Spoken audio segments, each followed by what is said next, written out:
What's going on, everybody, and welcome into the second ever episode of The Point After with Mitch Kaiser. I'm your host, Mitch Kaiser. I'm flying solo on today's show, so first solo podcast. We'll see if I can carry this thing. Going to briefly recap the four first-round playoff games that we had this weekend with my personal takeaways from each game. Preview shows going forward, we'll always have a guest on them. Recap shows will just be me from now on, so next week, we're going to have Max Chadwick on from PFF to preview the four quarterfinal games on New Year's Eve and New Year's Day. Some awesome matchups we got going. What a weekend we had this weekend of four first-round playoff games with two underdogs moving on to the quarterfinals. So let's recap the four scores of this weekend. The first Friday night game, we had Alabama defeating Oklahoma 34-24 in a massive comeback game, a game that started 17-0, had Bama on the ropes early before a huge momentum shift in that one that completely flipped the game upside down, leading Tide to bring it back 17 tied all at halftime before taking off in the second half and really putting it on the Sooners to advance to take on Indiana Hoosiers. The noon game on Saturday was the opposite. That was a barn burner, defensive matchup. 10-3, Miami defeated Texas A&M Aggies on the road in Kyle Field. That hostile SEC crowd environment. It looked amazing. The atmosphere looked electric there. I was super jealous to not be there. It looked amazing at Kyle Field.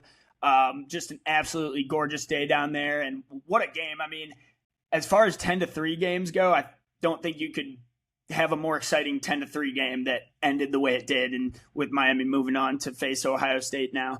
The 3:30 game was kind of what we expected in the Ole Miss Tulane matchup, 41-10. The Rebels taking down the Green Wave in a game that was actually closer than the final score, if that makes sense. Tulane was moving the ball all game long. Retzloff had a couple costly turnovers. Like the first drive, they were marching down the field, ready to tie at 7-7 before he had an errant throw that ended in an interception. And then Tulane took the lead or took off from there 14-0 and then really just poured it on. And then the final game of the night was the score. I actually predicted a 17-point victory for Oregon, but I thought it'd be a little low scoring. I did not think it'd be 51-34. James Madison put up a really respectable fight there at the end. I don't think Dan Lanning was pleased with his team after the game. If you listen to his interview, as he should be. I don't think he loved them giving up 34 points with a 99-yard drive to close the game out. I think he wanted his defense to really close it out better there and really pour it on and get out of there with more momentum. So a weird game, but Oregon was up by like 30 at one point in the game, so I don't think they need to worry too much. Kind of just let up their foot up on the gas there at the end. But Dante Moore was exceptional again. We'll dive into him later on that. I actually went 4-0 in the picks this weekend, so good start to the picks for the bracket. 4-0 first round, so definitely a nice start. Was a little worried on the Friday night game when Bama was down 17-0 because that was interesting, and then just like that momentum shift. So it looked like they were going to get ran off the field. Let's break into that game first. Really a tale of two games. Just like that momentum shift. Here are the points after. So we're gonna do the points after on this show. These will be my big points after the games, my personal takeaways from the matchups, and really what to look forward to in the next game for Alabama. So point number one, momentum is a crazy thing. I'll tell you, this game had Oklahoma all over it early. Mateer was balling. First few drives, he was looking great. He actually had a really good game. I thought it was one of John Mateer's better games in the season. Over 300 passing yards, a couple touchdowns. Other than one costly interception, which pick six, we called it. There was a pick six in this game. And like I said, whenever your team gets a pick six, you are likely to win that football game. And that is exactly what happened. That was really the play that flipped the game, I thought. The costly pick six. Just John Mateer not being on the same page as his receiver. He kept going straight, and then the DB just threw it right to him. Pick six, tied it up at the half. And then Alabama had all the momentum going into the second half, really just took off from there. However, Alabama's offense was still very one-dimensional. I got to look at the rushing yards again. I believe they only had like 40-some rushing yards. Ty Simpson was exceptional again. He really saved this game, just making some NFL throws, man. NFL throw after NFL throw in this game. Brooks, the freshman, was elite. Really picking up the slack there in the receiving core. Jeremy Bernard was good again. 28 rushing yards total. So Bama only had 28 rushing yards. Not surprised against this Oklahoma front seven like R. Mason Thomas. Those guys still shut it down and made Bama one-dimensional, which is really going to be their question mark moving forward into the next game against Indiana. However, my next point, I do want to give Ty Simpson a lot of credit in this game. Ty Simpson should still be a first-round pick. This guy is great. He is all the makings of what you want in an NFL quarterback. I'm not sure how high his ceiling is at the next level, but in terms of knowledge on the field, high IQ, processing speed, accurate delivery, being able to move outside the pocket and deliver an accurate ball on the run. He had a few of those in this game, which I thought were just exceptional throws. The third quarter one was an elite ball right there, and he really stood out. So Ty Simpson's ability to make up for the lack of run game at Alabama is why I think he should be a first-round pick still. I think he can improve his accuracy a little bit, but given that he is the son of a coach, his dad is actually the UTSA coach, I believe. Son of a coach, he's got the athletic ability, he's got the arm talent, and he's got the processing speed to really manipulate defenders out there in the secondary, throw off the DBs with his eyes, and then deliver an accurate ball to his receivers downfield. I want to say he had 2 or 3 big-time throws according to PFF in this game with like an 80 PFF grade. So just a phenomenal day from Simpson. 18-29, 232 passing yards, 2 TDs, no turnovers, which was huge because we talked about the last game. They turned the ball over 3 times against Oklahoma, which really cost them the game. So they made up for it this time, and they got all the momentum after the second half. I mean, that just they took Oklahoma completely out of the game after an early awakening from John Mateer and the Sooners, where they looked like they were just going to run away with the game. So really impressed by the adjustments that Kalen DeBoer made, because that was a question mark coming into the game. We weren't sure who was going to win that chess match between Brent Venables and Kalen DeBoer. And Venables won it early, but DeBoer made some really nice adjustments in the second half. And I was very impressed by the game plan Alabama brought. That sets them up next round to face number 1 Indiana Hoosiers, which that game, I'll say right now, I don't know if that's a game that Indiana wants to play. You get a team like, you just had your best season ever, and you get Alabama first round in the playoffs. Quarterfinals, obviously, but as your first matchup in the playoffs, you get a program like Alabama, who's been there, done that, and this is just like the best season in IU football history. So I know it's a 7-point spread. Indiana, most people are likely going to pick Indiana. I will do a deep dive into that game. We're obviously going to preview it next week on the show and make a pick. But, man, that is a game that I think IU fans might be a little, nervous about getting in the quarterfinals. It feels eerily similar to last year's Ohio State-Oregon game, where everyone knew the talent that Ohio State possessed, similar to Alabama. I'm not saying this Alabama team is as talented as last year's Ohio State team, but it's just one of those teams where it's like you don't want to face Alabama if you can possibly avoid them. So I think that's going to be a really good matchup. I can't wait to preview. I can't wait to break it down and see who comes out of there, because that's going to be a fun one. I will say, though, it feels similar to Ohio State Oregon last year, where that was the 1 versus 8 seed in the quarterfinals, and we knew what happened from there. So enough on that game. Of really awesome Friday night game. That was probably the most exciting of them all, outside of which I guess the Saturday noon game. We'll jump into that one now. That was exciting, but in a very different way. Probably the most exciting 10-3 game I've ever watched. A fun fact: it was the first ever college football playoff game that ended halftime scoreless. It's completely scoreless at halftime, 0-0. First playoff game ever that was scoreless at half. So I thought that was interesting. Yeah, so let's get into that one. My big takeaway, the point after for this one is Miami's defensive line can win them any game. They can keep them in any game and makes them a matchup nightmare for any team preparing against them. They had 27 pressures in this game. 27 pressures against Texas A&M's O-line, who is one of the best O-lines in the country.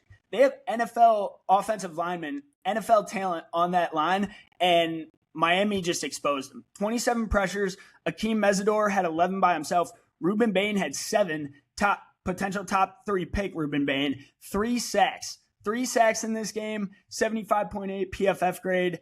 What a day for Ruben Bain, who has just been making a name for himself and just upping his draft stock all season long. I really was impressed by Miami's defense overall and the secondary as well, keeping their composure against some elite receivers like Craver and Concepcion, who really still had a good game. I mean, Marcel Reed had nearly 300 passing yards, I want to say. I thought they were able to contain Reed. I was a little surprised A&M went away from the quarterback run game. I thought it was working for them early. And then I felt like they became too one-dimensional. I know Le'Veon Moss got hurt, but Marcel Reed was making plays with his legs, extending a lot of third downs, picking up a lot of third downs with his legs. And then they kind of went away from that. I didn't see any quarterback design runs in the second half, which I thought Reed's legs should have been more of a weapon. Only finished with 27 rushing yards total on 15 attempts. Obviously, that's the sacks involved. So, take that. He still had a couple first down carries, which I thought were needed, and I'm not sure why A&M kind of went away from that. Thought they made him try to win the game with his arm, which I think we've learned that that's not Reed's specialty. I think he's very good at play action and getting the ball to his receivers quickly, but I think when he's dropping back play after play and you give him too much time, I think that's where the D-line can get home, if you will. I think that's where the D-line gets home. They had, I believe there were 7 total sacks in this game. So Reed was just under pressure all day, could not get the ball out to his receivers on time. 49.6 passing grade. So I think that's where Reed really needs to develop over the offseason. Obviously, A&M's season is over. Heck of a season. Mike Elko had done a fantastic job this year. He's a phenomenal coach, and I love what they're building down there in College Station. I think it's just the beginning for A&M. I do think they'll be back next year in the playoff picture. I think Marcel Reed's going to get even better. I think this is a hard worker. This is a kid who has a lot of heart. He's a super talented athlete and a smart quarterback, but I think he's got a ways to go from a passing standpoint. We saw in that very last play that he underthrew the receiver just a little bit behind the guy, and the Miami DB was able to pick it off and end the game, and that was ultimately what cost them. He led the drive. It just left that final ball a little short, little behind the guy, and ultimately cost them a playoff game. So expect Reed to develop next year. He already announced he's coming back to A&M, so I think that's great news for Mike Elko's squad, and to get another year of development with Marcel Reed. And then I think sky's the limit next year for this A&M offense if they can get some of these receivers back. On the other side, Miami only 100 passing yards for Carson Beck. More of a game manager today, but Mark Fletcher Jr. really put the team on his back in the run game. 172 rushing yards on 17 carries, so a whopping 10 yards a carry for Fletcher.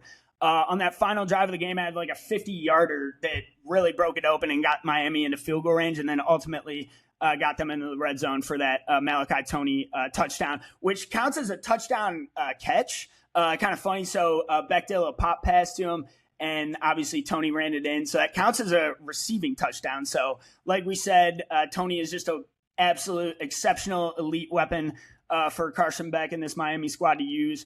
You saw he almost returned a punt in the second quarter, which was just one of the most exciting punt returns I've seen. And then he got caught at the last second. Didn't result in any points due to the missed field goal. What a wild game of missed kicks. I mean, crazy. Just like 4 total missed kicks, which Carter Davis has been nails all season long for Miami's kick game. He missed 2 field goals all season long. He missed 3 yesterday. So that just shows the pressure of the crowd and the pressure of the playoffs and how big of a moment this is. Just the missing kicks, man. There were a couple like a 35-yarder missed, and then luckily they were able to just score it and run it in for 6 at the end. I would not have felt good if they were attempting a game-winning field goal. But yeah, no. Overall point, Miami's D-line, some of the best players in the country. Ruben Bain and Mesidor are dominant, and I really think they can match up well with Ohio State in the next round. We're going to preview that game, and we'll get into a deep dive later next week. But I think that's a game on paper that Miami can be in that game and can compete with the big dogs at OSU. I think they've got all the pieces. There's not a legitimate weakness on this Miami team. I think they've got dudes everywhere, all 3 phases of the game. And I think obviously Carson Beck's going to have to play a lot better. He missed a couple easy throws yesterday, but still completed 70% of his passes. I think they've got a shot, though. I think the Ohio State game is going to be an awesome one, probably the best game of the next round, which we'll get into that next week. But I'll just say that on paper, Miami's D-line can keep them in any game because they can win at the line of scrimmage, as they've shown time and time again this season. All right, 3:30 game, the Tulane Ole Miss. The major point here is I think Ole Miss has a legitimate shot against Georgia. And I'll tell you why. They had Georgia on the ropes in the first game. They were up on them by 9 points going into the fourth quarter until Georgia scored 17 in the fourth quarter to come back and win 43-35 in a game that was in Athens in, I believe, mid-October. But Ole Miss was winning that game. Chambliss was in the zone. I believe he had like 300 yards that game. Ole Miss was moving the ball, almost 400 yards of total offense to Georgia's 510, which obviously, Ole Miss's defense is the big question mark against Georgia because I think that's where there's kind of the disadvantage. But Ole Miss has the weapons to do it, man. I mean, they are one of 4 teams in the country who has 4 receivers over 500 yards, led by like Harrison Wallace and Dazon Stripling, guys like that. They've got talent everywhere, and they finally have a run game with Q and Lacey. They showed it yesterday. They really poured it on Tulane. I thought their defense kind of left a lot to be desired, letting Tulane move the ball up and down. Obviously, 10 points didn't tell the whole story, but Retzloff threw a couple picks or had a couple turnovers. One costly pick on the first drive where, if Tulane scored there, it might have been a different story. This game wasn't, was never close, but also probably wasn't as big of a blowout as the final score projected. Tulane moved the ball. Retzlaff had over 306 passing yards, just could not really punch it in the end zone. Only did one time. Like you said, three turnovers of the game, but 421 yards total in the game to 497 on Ole Miss. So I think Ole Miss has a lot to clean up on defense if they want to take down Georgia, but they have the offensive horses to do it. I really think they do. That's a game that was only 8 points, 1 possession in Athens. So you get a neutral site game now. Ole Miss seems to have a new coach bump from Pete Golding yesterday. I thought that was honestly in their favor. It seemed like the crowd was really behind them. Obviously, there's been a lot of drama around the Lane Kiffin saga, but Chambliss was phenomenal yesterday. Got injured there for a second. I know Ole Miss fans were a little worried. And then backup Austin Simmons had to come in the game for a little bit, but Chambliss came back. Second half was dominant, and they are ready. I think it's only a 7-point spread, which I think is fair. First game was 8 points at Georgia, so neutral site game could be different, but being 12-1, I think Ole Miss is legit, and I think they've got the weapons to do it, and I'm excited for that Georgia game. I think it's going to be a really good one. I still have Georgia, like in my bracket I made before this, I have Georgia in my national championship, so I'll still likely pick Georgia, but I think that's a game that could come down to the wire. So we'll see what happens in that one. All right, last game, we'll talk about here. James Madison, Oregon, the 7:30 game, which was a kind of a game tale of two halves, really. Oregon was up, I believe, 34-3 at halftime, just really pouring it on. James Madison couldn't get anything going. Blocked field goal, and Dante Moore was just exceptional. Main point on this one, I don't think Oregon should worry too much about the fourth quarter. Obviously, JMU had 2 touchdown drives, scored 14 points in that. Oregon did turn the ball over twice, though, so I think that really affected them and really made the yard total different. Oregon put up 514 total yards, JMU 509. So I know Dan Lanning's not pleased about that. 34 points is the most they've given up all season to a team. So I know he was not happy with that final drive that was 99-yard touchdown led by Wayne Knight, who really was fantastic. Like we talked about in the preview, Wayne Knight is a phenomenal run back, truly one of the best in the country. He had 110 yards in this game on a dominant defense like Oregon, with a front seven like Bear Alexander, who was great in this game, getting home multiple times from the outside. So yeah, really impressed by JMU's fight in this game. I know Bob Chesney was proud of their effort after not quitting. They really showed what they could do. Dante Moore's 2 interceptions, I think, didn't tell the whole story, but not all his fault. But my big point takeaway in this game is that Dante Moore is NFL ready. Man, he needs to come out this draft. I think he's QB1. I think he truly could be the number 1 pick. He was just phenomenal in this game. Accurate all night, 300 passing yards, 90.4 PFF grade, 4 touchdown passes, 3 big-time throws, 69 completion percentage. I mean, this guy is just the real deal, and I'm all the way there with him. I think the stats match the eye test, and I think he needs to come out in this draft. The quarterback class is getting smaller by the day because every quarterback who I thought was coming out keeps announcing they're coming back to school and or entering the portal. So we're about to have like 4 names left on my QB draft board, and Dante Moore is one of them, and he'll likely be the top one. I would bank on his upside being a little higher with a higher ceiling than a guy like Fernando Mendoza, who I like, and Ty Simpson. I think Mendoza and Simpson are 2 that I would kind of have in the second tier of QBs. But I think if you're drafting for ceiling and upside and potential, I think you got to go with Dante Moore. It really shows the accuracy, the poise, the calmness, and just throws an elite back shoulder throw. Was doing it all game yesterday. And, he's the whole – he's got it all. I think he's the real deal. He was a big 5-star recruit, so the recruiting pedigree is there. This kid is wise, too. Smart beyond his years. He was a smart kid who sat behind Dylan Gabriel last year and really learned, had a whole season of development on the sidelines. I think that really helped him, and I think that says a lot about his selflessness in order to take a year off. After starting a year at UCLA and kind of struggling, learning from Dylan Gabriel on the bench last year helped him a ton and he has now taken this Oregon offense to new heights. They have NFL receivers on the outside. I mean, Corey Moore, Malik Benson, and then not to mention Kenyon Sadiq, who is tight end 1 in this draft. So really just an elite core of weapons for Dante Moore to take advantage of. NFL talent for days, and I think he's NFL ready. I think he would be wise to come out in this draft and take advantage of this quarterback class.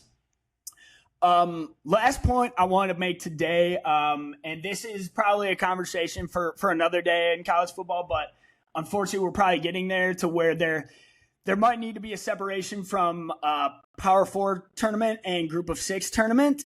I'm all for the little guy getting in. I thought it was fun to have Tulane and James Madison in, of course, and I really did think they put up respectable fights at the end. James Madison made it a lot closer than I think a lot of people expected. They did cover the spread, but it just seems like we're creeping closer and closer towards getting a Group of 6 tournament and then getting just a Power 4 tournament, because I know Notre Dame fans were not happy watching those games yesterday. I know BYU fans were not happy watching those games yesterday, as they think they probably could have put up a better fight and deserved to be there. So again, that's probably, a conversation for another day. I kind of steer on the side that it is fun to let the little guy get a chance, but I think if we're just going to keep I don't think we should just change the playoff every time a new team complains. I do think that's getting a little out of hand. That we had this one system in place for like 100 years, the BCS, and then they finally changed it, and then we do the 14 playoff for a decade, 10 years, and which I was the 14 playoff. I love the 14 playoff. People who know me know I was all for the 14 playoff and anti-expansion when they moved to 12. And now I just feel like the fact that we're already getting 16 is kind of insane already after 2 years only. And it seems to only stem from just fan bases complaining. So we'll see what happens. It is a bummer that we couldn't get a little closer games. I'm a Cincinnati alumni, so when the Bearcats made it in 2021, I was super proud of them, and I wanted them to have that opportunity and was grateful for them to get that opportunity. But it does, and now we're obviously in the Big 12 now, so everything's good. Power 4, we moved on. But yeah, it does seem like they're going to separate it, given that we've not gotten super close games between the group of 6. But we've also had a lot of blowouts from Power 4 versus Power 4 schools too. So we can't forget that. I think there are a lot, there's always blowouts in the playoffs. So I don't think we're ever going to make every fan base happy about teams getting in, but that's just kind of my 2 cents on that. All right. Yeah. So that's all I got for you guys today. Again, let's real quick. We'll talk about the 4 quarterfinal games that we got coming up. New Year's Eve in the Goodyear Cotton Bowl Classic, we have the 10-seeded Miami Hurricanes taking on number 2 Ohio State Buckeyes. OSU is favored by 9.5 in that game, I believe. And then the 3 New Year's Day games. First game at noon is the Capital One Orange Bowl. Number 5 Oregon Ducks taking on number 4 Texas Tech Red Raiders. The 4 o'clock game is the Rose Bowl. Alabama Crimson Tide taking on the top-ranked Indiana Hoosiers. And the final game of January 1st, New Year's Day, is the All-State Sugar Bowl. Ole Miss versus Georgia in an SEC rematch. So I know I can't wait for those games. This will likely be my only episode this week. We got, want to wish a happy holidays to all of you out there, you and your families. Hope you guys have a wonderful holiday season. I'll be back next week to preview the quarterfinal games with Max Chadwick from PFF. So looking forward to that. Hope you guys have an awesome rest of your day.